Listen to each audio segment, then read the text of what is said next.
Então, eu queria sugerir que a gente começasse, então, com a Verônica, em seguida, o Tônio, e depois o maestro. Tudo bem? Então, boa tarde. Eu gostaria de agradecer profundamente ao convite da professora Ingrid Codella e a oportunidade da SP Escola de Teatro de nos fazer refletir sobre essas questões, e também a oportunidade de eu estar aqui nesse colóquio do lado de pessoas tão renomadas. Eu fico muito feliz de poder me colocar em reflexão e organizando o pensamento a partir de um colóquio que sugere justamente uma pergunta, que é: o que é pedagogia do teatro? E eu imagino que a ideia não seja encontrar uma resposta certeira para essa pergunta, mas convocar outras perguntas e nos fazer pensar de tal ou tal forma sobre a pedagogia e a arte. Para início de conversa, eu procurei refletir sobre o teatro e a pedagogia do teatro, de como o teatro e a pedagogia do teatro podem ser redefinidos contemporaneamente. Assim como as teatralidades contemporâneas devem ser sempre mencionadas no plural, acredito que a pedagogia contemporânea do nosso tempo também deve ser mencionada no plural. Talvez não seja a pedagogia, mas as pedagogias do teatro.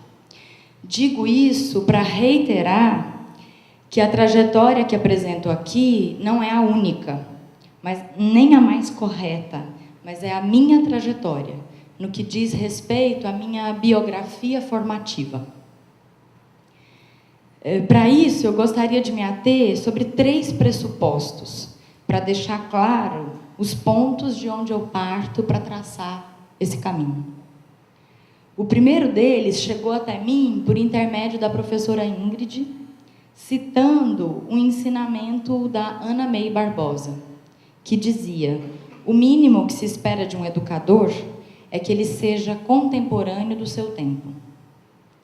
Nesse sentido, eu me coloco as seguintes perguntas, desafios. Como incorporar a contemporaneidade no ambiente pedagógico? Por onde caminhar para ensinar teatro? Quais teatros compartilhar? Quais os lugares de aprendizado do teatro na contemporaneidade? E quem pode e deve fazer teatro? O segundo pressuposto, ele diz respeito a uma atitude na relação entre o teatro e a pedagogia do teatro. Não me parece possível distinguir essas duas áreas. Ambas têm o teatro no foco e o que difere é o contexto no qual o teatro acontece. Então eu pergunto: há mesmo diferença entre a sala de aula e a sala de ensaio? A escola e os grupos teatrais que habitam essa cidade sofrem de dilemas parecidos: falta de espaço adequado, tempo exíguo e toda sorte de dificuldades para o aprofundamento da criação artística. Ambos, professores e encenadores, divididos aqui para falar dos 2 contextos nos quais atuam, padecem da mesma incerteza: como conduzir um processo de maneira coerente, compartilhando os meios de criação e resultando em uma ação artística que, de fato, retrate o processo vivenciado. Tudo isso dentro de circunstâncias precárias e longe de serem ideais.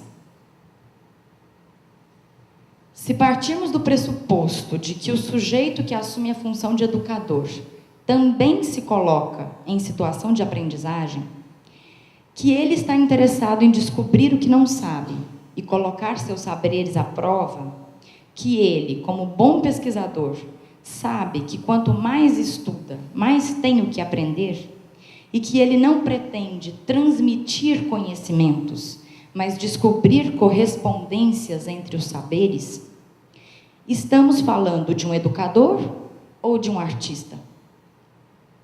Se o sujeito que assume a função de artista tem consciência de que jamais chegaria a certas conclusões sem o olhar do outro, sem o confronto com o diferente, com aqueles que perguntam, duvidam e questionam, estamos falando de parceiros artísticos?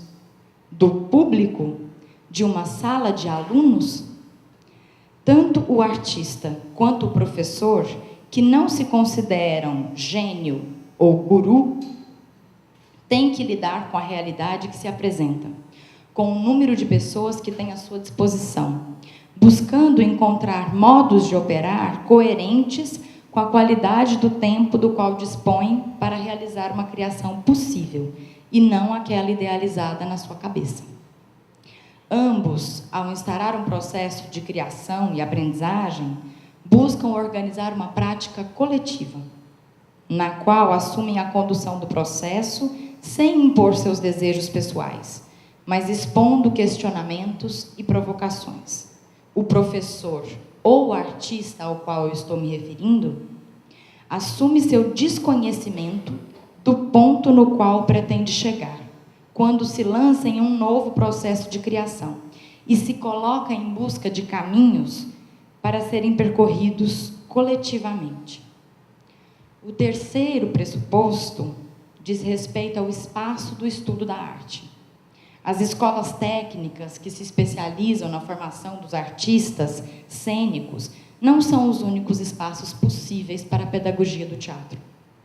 Ela pode acontecer em outros contextos, na iniciação artística, na escola formal, no ensino médio, no ensino fundamental, nos grupos de teatro e também na experiência de ser espectador.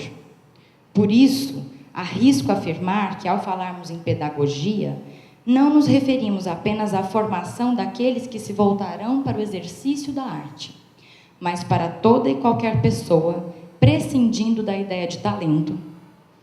E também a pedagogia do teatro se refere à formação do espectador, daquele que frui, que participa e que assim também experimenta a arte. Denis Guénon, em seu livro O Teatro é Necessário? Uma pergunta também, apresenta a seguinte questão: por que os teatros estão cada vez mais vazios e há tanta procura por oficinas e cursos de teatro? Segundo Guénon, qualquer tentativa de análise dessa suposta crise do teatro, que leve em consideração apenas um desses elementos, a produção artística ou o interesse por se fazer teatro, perde de vista o seu objeto. Pois, uma vez que o teatro só acontece na conjunção de duas atividades, o ver e o fazer. Nesse sentido, toda discussão em torno das teatralidades contemporâneas colocam a praxis e a ópsis como os dois movimentos responsáveis pela instauração da teatralidade. De certo modo, esse deslocamento para o espectador, de certo modo, até deslocando para o espectador o papel de protagonista nessa intenção. Retomando Guénon e a reflexão sobre a necessidade do teatro, o autor afirma que nós não vamos mais ao teatro para ver e nos identificarmos com um personagem, pois desde o advento do cinema, é ele quem realiza o imaginário em imagens, retirando do teatro essa função. Nesse sentido, um espectador hoje vai ao teatro com o desejo de fazer, não sai do teatro com o desejo de fazer o que o herói faz, mas de fazer o que o ator faz. Diferente do que podemos imaginar de imediato, também não se trata de viver a vida do ator celebridade, pois esse mecanismo é ativado pelo efeito das telas do cinema e da televisão. O que o espectador deseja é o jogo, é participar, é identificar o mecanismo, é lidar com a operação cênica que se desvela sob seus olhos. Citando o Guénon, ele diz o seguinte: o olhar do espectador mais poderoso, mais afirmativo, mais alerta é o do jogador que se prepara para assumir o lugar daquele que está vendo. Não há em nosso tempo, em nosso mundo, espectadores de teatro que não sejam jogadores em potencial. Desse modo, a função da pedagogia do teatro não deveria se voltar para a formação de espectadores. Todas as pessoas deveriam ter acesso aos códigos, às regras e aos elementos que, articulados, configuram a linguagem teatral. A meu ver, se assim fosse, cada pessoa teria condições de fruir manifestações artísticas diversas, mais ou menos experimentais, e, quando se desejasse, conheceria também os meios de praticá-las. Democratizar o conhecimento em teatro significa revelar os princípios operadores dessa linguagem, dando condições não só de leitura de uma obra, mas também de escolha. Estimulada por essas questões e pelas mudanças significativas ocasionadas pela inserção de novas tecnologias no cotidiano da vida nas metrópoles, desenvolvo meu trabalho artístico e pedagógico, transitando por áreas do conhecimento e buscando inspiração em poéticas cinematográficas e performáticas. Junto ao coletivo Teatro Dodecafônico, pesquiso procedimentos de criação e busco obras de referência que servem para a criação de reações, de ações artísticas independentes da obra original.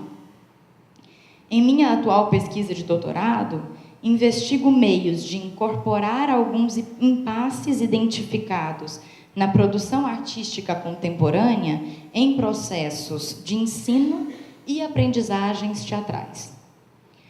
A partir da análise de algumas ações artísticas que incluem modalidades cênicas diversas, como, por exemplo, encenações, intervenções urbanas, audiotours e ações performáticas realizadas por artistas e coletivos consagrados, tendo em vista apreender princípios operadores que servirão de mote para a criação de novas ações a serem realizadas, em dois contextos diferentes, em oficinas curtas e em salas de aula de ensino formal, além de criar, paralelamente a isso, uma nova intervenção com o coletivo Teatro Dodecafônico, espaço onde articulo os princípios iniciais dessa pesquisa. Todas essas ações que serão propostas, elas têm como característica a brevidade do tempo, a urgência de resposta exigida pela vida na metrópole, a utilização de recortes do espaço urbano como site específico. Algumas dessas ações serão destinadas ao encontro ao vivo com o público, e outras serão realizadas para câmeras de fotografia ou vídeo, prorrogando o encontro com o público. Há ainda aquelas ações que colocarão os espectadores como protagonistas da ação, para a qual os artistas não estarão presentes visivelmente, mas terão preparado o espaço e as condições para receber o público. Em minha pesquisa de mestrado, busquei inspiração na poética do cinema para a composição das cenas teatrais, em espaços não convencionais. Considerei o cinema como uma linguagem artística ao alcance de todos, ainda que fosse por intermédio da televisão, e considerei também sua estrutura didática para a percepção da simultaneidade das faixas de som e de imagem. Tomando como referência alguns exemplares do cinema brasileiro moderno, que operam em um tipo de montagem vertical que sobrepõe em camadas as informações visuais e sonoras, encontramos pistas nessa linguagem de como instaurar processos de criação e aprendizagem no campo do teatro.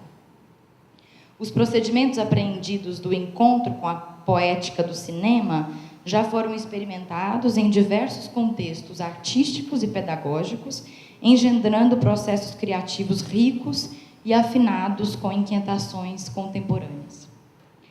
Gostaria de finalizar apresentando uma utopia, certamente compartilhada por muitos que enveredam pela prática do teatro. Já ouvi inúmeros artistas afirmando que fazem teatro para mudar o mundo. Intimamente sei que o meu teatro não vai mudar o mundo. E que talvez nenhum teatro individualmente consiga atingir tamanho objetivo. Bom, antes de mais nada, obrigado. Obrigado a Lúcia por ter me convidado para participar aqui desse encontro com vocês. E estou bastante feliz porque eu tenho, embora eu seja carioca, eu tenho uma alma muito paulista, porque eu morei aqui 15 anos e, basicamente, eu me formei aqui em São Paulo, porque eu vim para cá garoto e até a fase adulta eu vivi aqui. Então, as pessoas no Rio de Janeiro, inclusive, me estranham muito, porque eu sou bastante diferente dos cariocas. Eu sou bastante paulista de alma. Mas, obrigado, Lúcia. Mas eu queria, antes de começar a conversar com vocês, ler uma coisinha aqui, que é a seguinte. Eu ultimamente, assim, eu tô muito envolvido com uns autores de literatura africana. Na verdade, literatura africana portuguesa, né? Os angolanos, os moçambicanos, né, que estão fazendo uma literatura absolutamente fantástica, e alguns deles, ou algum desses autores africanos, um deles está sendo considerado um grande renovador da língua portuguesa, e é o Walter Ugumãe. Não sei se vocês conhecem, se vocês já leram, e é considerado aquele que é um novo parto da língua portuguesa. E realmente a escrita dele, a linguagem que ele usa, é de uma beleza poética assim incrível. E além do Walter Ugumãe, tem o Angalusa e tem o Mia Couto, que eu estava vindo para cá, estava lendo no avião, e aí ele tem uma frase aqui que eu disse assim: poxa, olha só que frase bacana para falar para eles. E, de uma certa forma, vai até um pouco confirmando a precariedade da apresentação, né, dos currículos da gente, né? Porque ele começa assim: a história de um homem é sempre mal contada, porque a pessoa em todo o tempo, ainda nascente. Ninguém segue uma única vida. Todos se multiplicam em diversos e transmutáveis homens. Agora, quando desembrulho minhas lembranças, eu aprendo meus muitos idiomas. Nem assim me entendo, porque enquanto me descubro, eu mesmo me anoiteço. Fosse haver coisas só visíveis em plena cegueira. Esse livro aqui, ó. Quem estiver interessado, é bacana. Mia Couto. Cada homem é uma raça. Bom, mas eu fiz esse preâmbulo e achei interessante ler isso aqui para vocês, pelo seguinte. Eu tive uma formação que eu agradeço muito a vida inteira, porque foi de uma maneira assim muito inusitada que eu acabei fazendo teatro. Eu estudava no Colégio de Aplicação da USP, aqui em São Paulo, né, claro, e por acaso a gente tinha um professor de português que era muito interessante, e ele fazia umas leituras dramáticas conosco, e por acaso, naquele momento, ele fez com que a gente lesse O Pagador de Promessas, do Dias Gomes. E fez um trabalho com o colégio inteiro, e eu acabei fazendo o Zé do Burro do Pagador de Promessas. Foi ótimo, foi lindo. E um pessoal do Teatro de Ariana de São Paulo, do antigo Teatro de Ariana de São Paulo, né? O Milton Gonçalves viu a nossa encenação e nos chamou para quem quisesse participar do Núcleo 2 do Teatro de Ariana. Nós éramos garotos, adolescentes, né? E, naquele momento, para mim, foi uma experiência, assim, incrível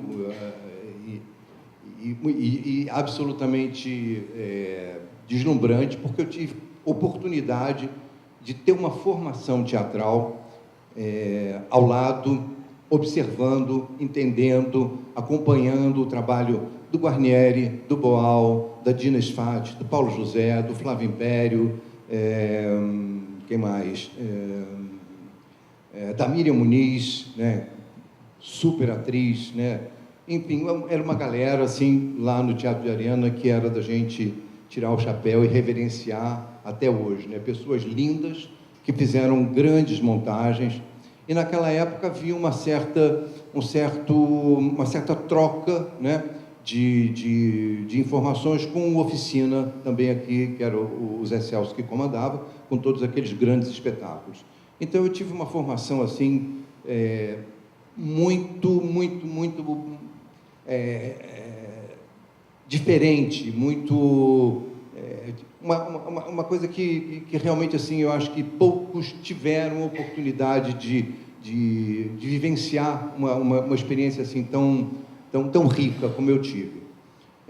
Bom, passaram-se os anos, eu fui para o Rio de Janeiro de volta e, ao lado disso, eu tinha um interesse muito grande por educação e, basicamente, por arte e educação. Fiz vários cursos de arte e educação, sempre dei aula para a garotada, sempre dei aula de teatro nas escolas e alguns cursos que me chamavam para fazer o trabalho.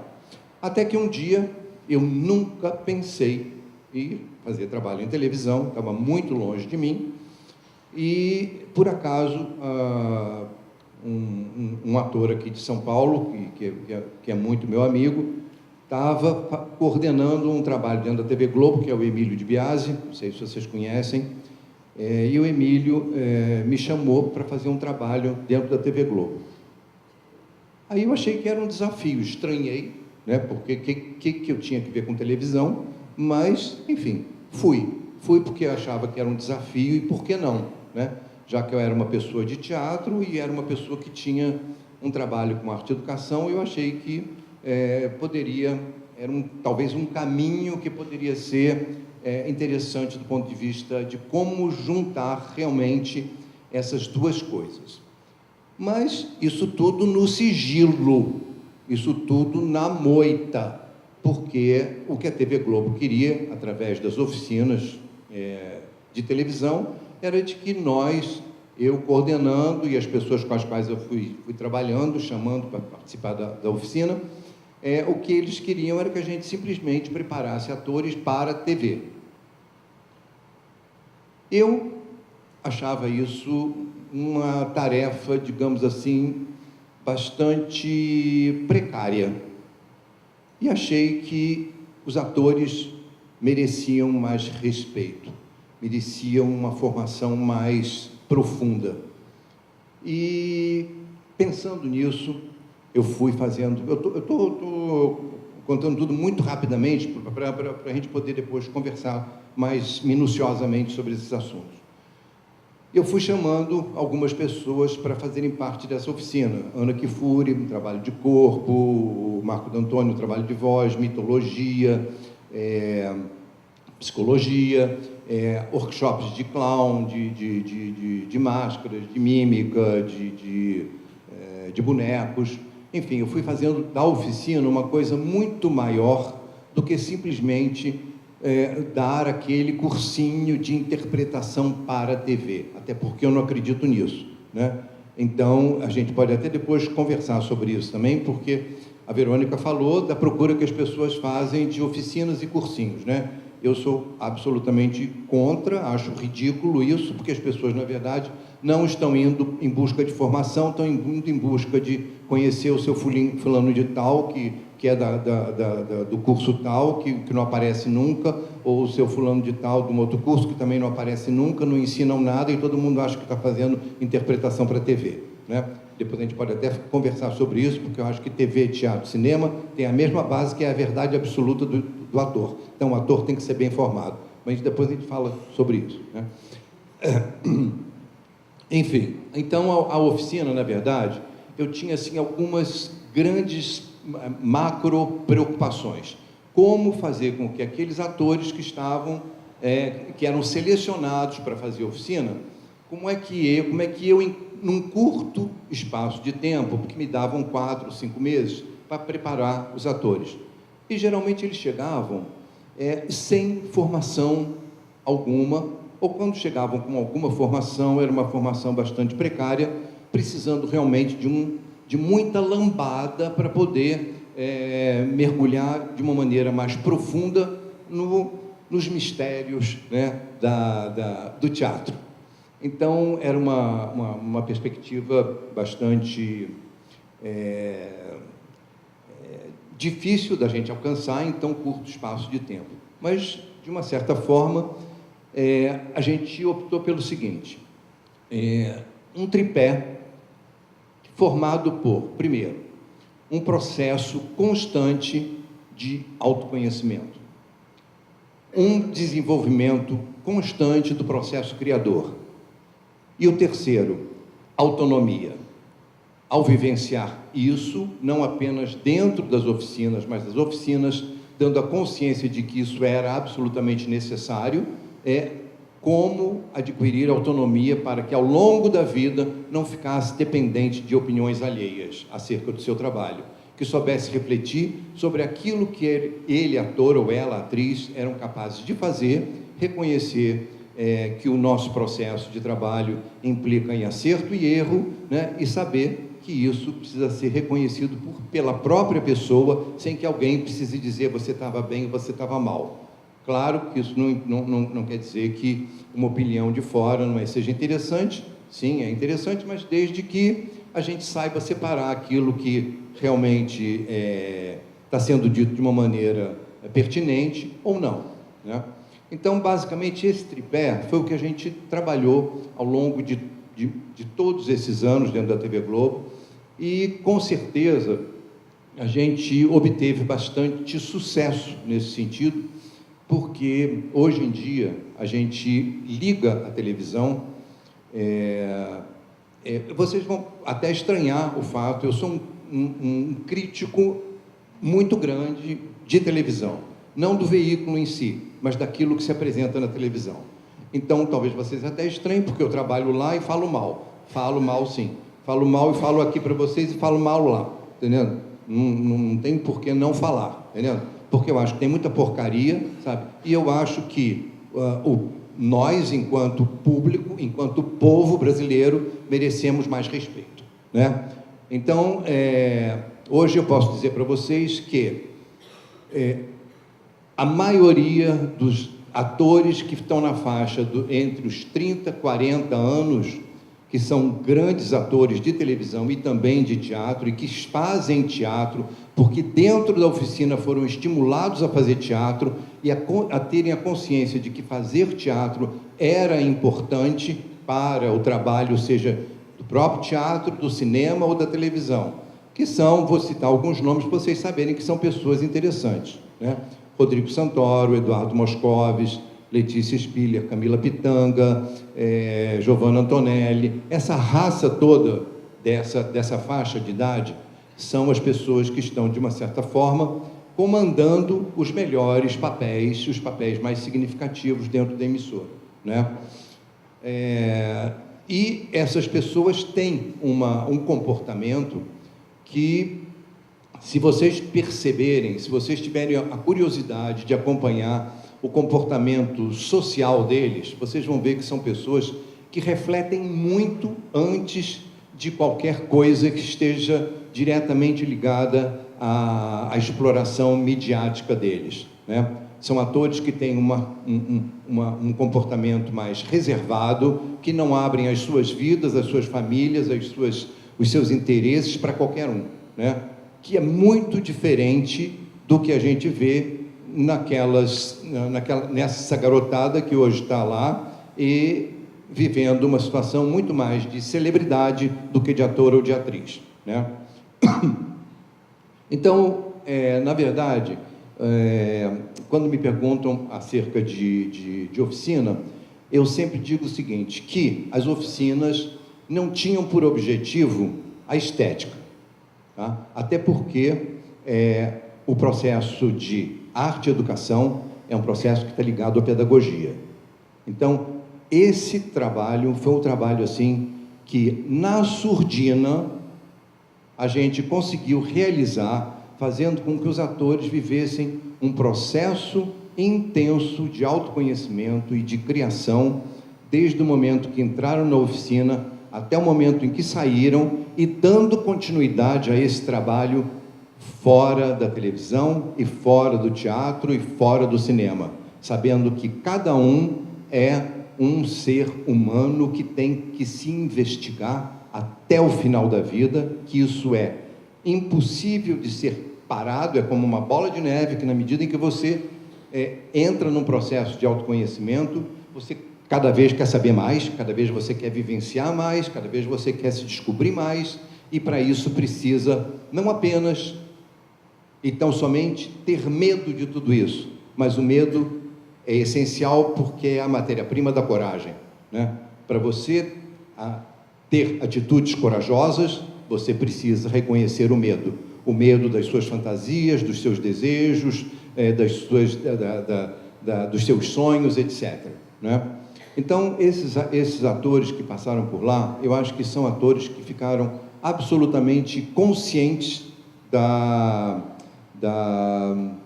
qualidade que era necessário eles terem para poder desenvolver bem o seu trabalho. Então, eu tenho aqui algumas anotaçõezinhas, né, que eu fiz, assim que eu fui lembrando, assim, que eu achava que era legal falar para vocês. Eu vou dar uma lidinha aqui rápida. Anotaçõezinhas assim que foram me ocorrendo, assim, sabe? Eu vou falar isso, tá?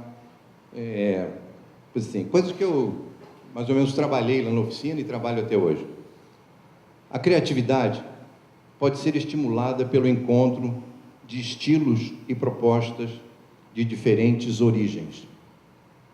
A criatividade, o autoconhecimento, a educação, o contato com diversas culturas e diferentes manifestações artísticas, sejam elas eruditas ou populares, constituem-se no maior objetivo do ator.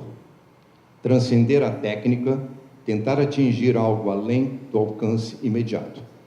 Isso aqui diz respeito a uma questão que eu acho bastante interessante da gente refletir depois, que as pessoas dizem, eu preciso fazer um curso de interpretação para TV porque eu preciso dominar a técnica, né? Então, vamos ver o que é isso depois, né, para ver se é assim mesmo. Uma coisa que diz respeito a mim, que é a seguinte, eu não tento me planejar para dar aulas, estabelecer a priori aquilo que eu quero que saibam. Eu espero que venha dos atores ou dos alunos o desejo quase inconsciente, imperceptível, do que precisam saber e do que estão aptos a saber. O desejo de querer saber, conhecer, experimentar, vivenciar, é essencial que se manifeste a partir do interior da alma de cada um deles. A experiência tem que ser memorável para mim e para quem eu estou e com quem eu estou trabalhando, estimulando o seu fazer criador. Porque se eu, enquanto educador, ou enquanto diretor, ou enquanto pessoa que trabalha com teatro ou com formação, se eu não tiver a experiência viva, que aquilo que eu esteja fazendo não me interesse, que eu seja apenas um burocrata do meu trabalho, absolutamente não me interessa. Tem que me dizer respeito, tem que me deixar satisfeito, tem que me dar prazer, para que eu possa trabalhar o prazer dos outros também.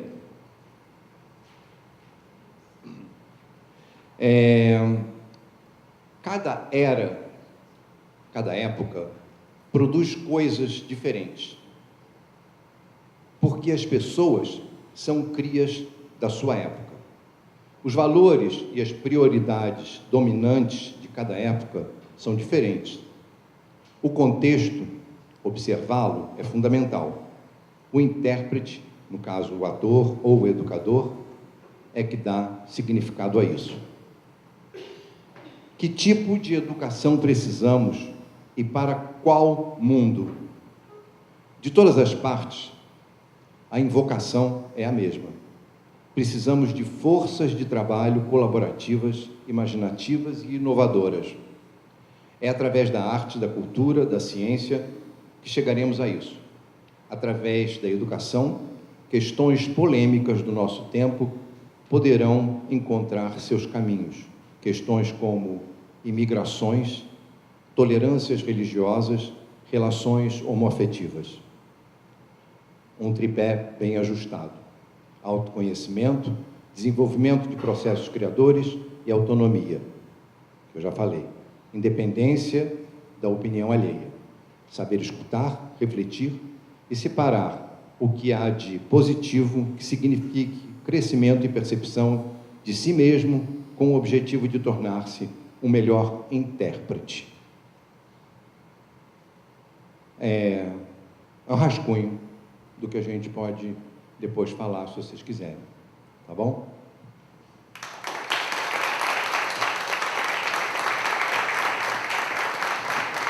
Bom dia a todos. Que minhas primeiras palavras sejam de agradecimento a Lúcia Camargo pelo convite que me fez para estar aqui com um grupo tão inteligente, tão agradável, a professora Ingrid, a professora Verônica, que tão bem falou, o professor Tônio, errado, desculpe. Muito feliz em ouvir sobre teatro. Quando a Lúcia me convidou, fiquei preocupado. O que eu, um regente, vou fazer numa palestra de teatro? Escrevi um e-mail para a Lúcia e disse, olha, não. E Lúcia, com a sutileza dela, disse, olha, quando pensamos em falar em arte, pensamos em você, como músico. Botou uma vírgula e escreveu, tá? E uma interrogação. Eu entendi muito bem esse tá. Esse tá significa, calha a boca e vem. Estou aqui. E eu fiquei me lembrando aqui, ouvindo as coisas e vendo atores aqui. Vocês me fizeram voltar no tempo muitos anos. Se me permitem, em alguns minutos, vou falar de experiências passadas, não de outras encarnações, mas quando eu tinha meus 7, 8 anos, minha mãe, que estudava canto, foi convidada para fazer uma peça teatral. E lá desenvolveu um pouco o talento de atriz e passou a fazer teatro amador. E eu, aos 10 anos, acompanhava minha mãe, naquela época, minha mãe não podia ir ao ensaio sozinha, né? Eu tinha que ir junto, senão meu pai não deixava. Eu convivi em teatro de amadores. Às vezes faziam leitura de peças em casa. E faltava alguém. E o diretor dizia, menino, leia esse papel aqui. Aí eu lia. O homem saiu da casa hoje cedo. Não é assim que se lê, menino. Tem que interpretar. Eu achava chato aquilo. Mas eu nunca podia imaginar que aquela experiência me ajudaria tanto enquanto regente de ópera, para entender um pouco de teatro. Ali foi uma escola para mim. Só para fechar o ciclo de minha mãe terminou os dias dela como atriz profissional, fazendo teatro infantil. E um outro lado, até eu conversei com meu colega, Fábio, não? Me lembro que minha mãe fazia o Mártir do Calvário, Jesus, Virgem Maria, aquele negócio todo lá, e eu, com meus 14 anos, tocando piano, fazendo fundo musical. Enfim, convivi muito nesse ambiente de teatro, e que foi extremamente útil, repito, na minha função de regente de ópera. Muito bem. Fechado isso, vamos falar do regente de ópera. Na minha primeira ópera, que regi, eu não entendi por que o tenor virou para o soprano, que era a amada dele, né? Se a professora Ingrid me permite, virou e disse, io t'amo. Eu digo, mas como é que você diz, eu te amo? Dessa maneira. Dessa maneira, ela não vai querer você nunca. Tem que ser de uma maneira, eu te amo. Bom, estamos aqui, a partitura diz que tem, fala, tatati, tá bem, é o tatati, mas eu t'amo, tem que ter expressividade naquilo que você está falando. E a minha experiência foi muito interessante, de saber que muitos cantores de ópera não sabiam o que estavam dizendo. Por que não sabiam o que estavam dizendo? Estavam cantando numa língua estrangeira. E cantar numa língua estrangeira, bom, mas eu sei a tradução em geral. Não é a tradução em geral, tem que saber a força de que vocês sabem isso melhor do que eu, a força de cada palavra. Um exemplo, uma vez, um soprano fazendo Butterfly, aquela famosa área, bel ti vedremo. A moça começou a cantar, bel ti vedremo, e começou, tirei o lenço do bolso e comecei a chorar também. Ela disse, o que houve, maestro? Eu disse, é emocionante que a senhora está cantando essa tristeza total. Ela disse, não, mas isso é uma área triste. Eu disse, engana-se. Não é uma área triste. É uma área triste no fim da área. É uma área de loucura, que ela diz, lá no fundo, aquela fumacinha do navio, é o meu amado que vem. Ele está vindo, e ela vai se transformando e vê que aquilo tudo é uma ilusão. Ela disse, não, maestro, não é essa, não, é uma área triste, que minha professora disse que é uma área triste. E eu vou cantar assim. Eu disse, não, você não vai cantar assim. Primeiro que você virou para a serva e disse, senta. Eu disse, o que significa isso em italiano? Para você se sentar, desculpe, senta em italiano significa ouça. Quer dizer, ele está pedindo para ela, ouça a minha história, lá vem o navio, etc. Bem, essa moça começou a chorar, saiu do palco e disse, não canto mais com esse maestro. Cantou, claro, cantou. Perdemos o ensaio, enfim. Outra vez, um tenor, sempre os tenores, né? Tem algum cantor aqui? Não. O único tenor sou eu. Sempre os tenores... fazendo a cena de amor, né? Ele abraçou a moça e eu disse, mas isso está fraco, porque eu sempre me meto nessa parte. Às vezes os diretores de cena não gostam muito, mas o que eu vou fazer? O Perdigado agarrou a moça e deu um agudo com a boca perto do ouvido da moça. Bom, não sabia abraçar. E a coisa foi se complicando, chegou numa certa hora, era o ensaio com o piano, e disse, meu caro, desculpe, já que o diretor de cena não fala, falo eu. Não é assim que se abraça. Em palco não é assim. Você não abraça normal, você abraça o rosto com o rosto, vocês sabem disso muito melhor do que eu, estou falando para o especialista, para que a voz saia. E você está completamente rígido ao abraçar a moça, então isso vai ficar uma coisa ridícula. E eu fui ao palco para mostrar a ele como é que fazia, ou tentar mostrar, que também não sou especialista. E aí deu uma confusão danada. E sempre que eu faço ópera, eu bato nessa tecla, de que na partitura, o compositor coloca certos acordes que identificam uma cena. Volto eu ao Butterfly. Conhecem toda a história, tem um momento que ela decide se matar. A honra da família, e ela vê o punhal. Ela olha, no fundo, tem o punhal. Tem um momento da partitura que tem um acorde que modifica aquilo tudo. É o momento em que ela olha o punhal e tem a sensação. É isso que eu vou fazer. Fazer um soprano entender isso é tese de doutorado. Esperar aquele acorde exato para ela fazer aquela expressão.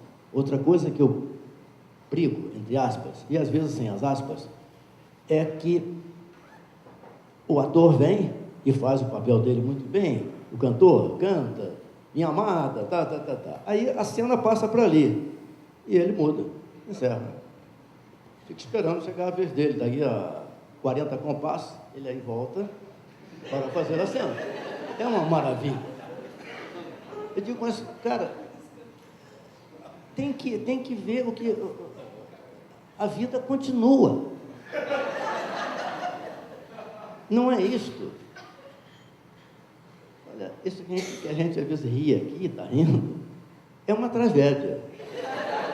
Quando se faz ópera, é um problema. Há pouco tempo, eu assistia no Scala de Milão uma ópera X, e realmente era uma coisa não só estática, mas inexpressiva. E lá para as tantas entra Plácido Domingo, que ele não é famoso à toa, não é só pela voz, é um senhor artista. Na hora que ele pisou no palco, a sensação que eu tive é que vários spots se acenderam em cima dele. Não aconteceu nada. A iluminação era a mesma, mas a força interna dele, ao entrar no palco, mudou. E incrível que aqueles pupetes, aqueles bonecos que estavam ali no palco, cantando, de repente tomaram vida. Poxa, o espetáculo está funcionando. Bonito. Ele saiu do palco, fade out. Incrível como um ator consegue, um cantor que é um ator. Quando eu digo sempre que ópera não é música com teatro, mas teatro com música, as pessoas ficam escandalizadas. E dizem, poxa, mas você sendo um regente, você está indo contra. Eu não estou contra, eu estou a favor. Bem, dito isso, nós estamos aqui falando sobre pedagogia do teatro. Por que o cantor não tem uma formação teatral? Como o Tônio falava há pouco,